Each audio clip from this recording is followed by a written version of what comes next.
Good morning, brother, and welcome to another daily devotional. 36 and a half years ago, on the 21st of March 1989, I was a second year student in our theological college on the Lisburn Road in Belfast. We were in that day due to be taught New Testament studies and Greek and New Testament theology by Professor Edward Donnelly. The previous day, the Monday, Detective Inspector Robert Buchanan and his colleague with whom he was travelling, Inspector Harry Breen, were ambushed by and callously murdered by an IRA murder squad operating in South Armagh. Robert Buchanan was well known in the Reformed Presbyterian Church denomination. I personally hadn't met the man, but I knew of him through his reputation. He was a founder member and very much involved and at the forefront of the new work in Lisburn. He was a wonderful Christian man, a godly husband and father and member of the church. One of the students who sat alongside me that day and was also studying for the ministry was Mr. Buchanan's nephew. There was a very solemn atmosphere in the classroom that day. Professor Donnelly came into the class and, as usual, led us in worship.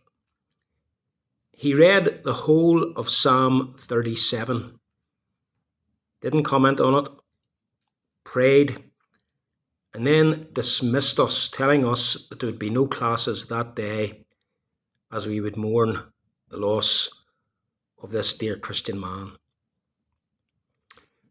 It's to this Psalm 37, that we come today in our devotions. I would encourage you to take time to read through it and think about the context in which I've just said it, and you'll understand why Professor Donnelly read that psalm to us that day. It's a teaching psalm. It's a psalm of comfort. It was written as a means of instruction for God's people in order to comfort them. It deals with the very real problem of why the evil, wicked person seems to prosper in and get away with their wickedness. They do not seem to be punished for their sin. That's the problem. This morning we're going to simply reflect on verses 1 and 2, which are a sort of an intro to the psalm. They read as follows: "Fret not yourself because of evildoers. Do not be envious of wrongdoers, for they will soon fade like the grass and wither like the green herb."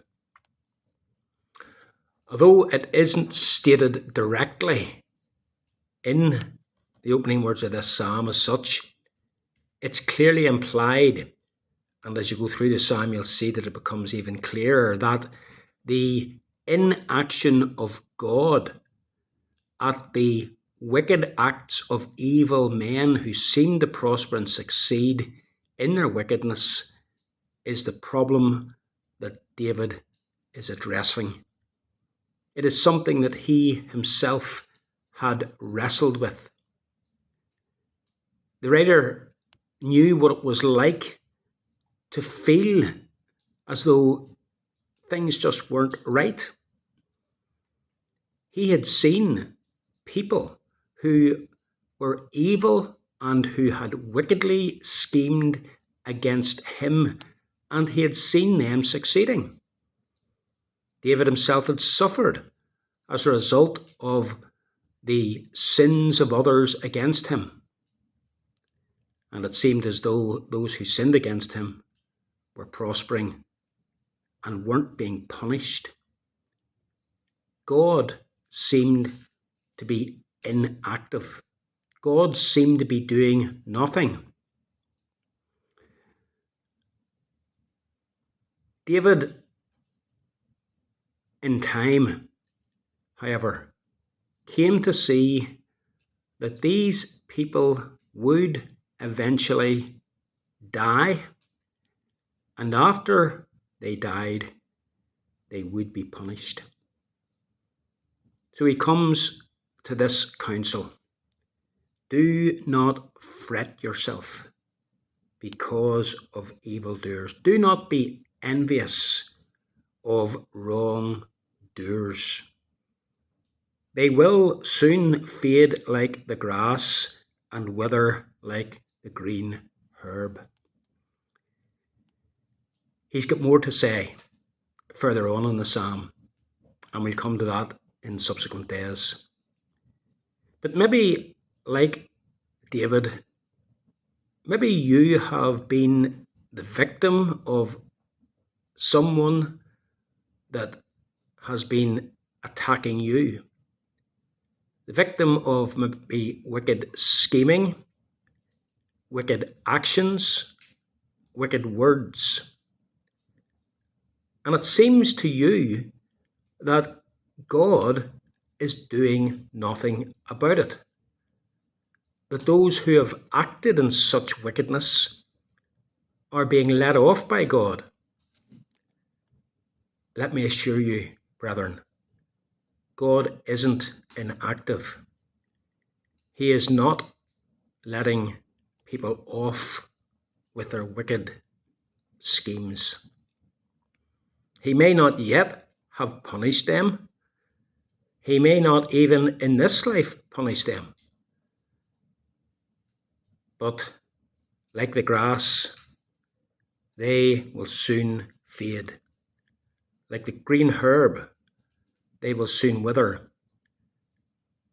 And in death they will meet God, the righteous judge, who will make all things right according to his justice. Let us learn, and let us take comfort, and let us not fret. The wicked, sinful acts of men, of terrorists, one day they will be judged.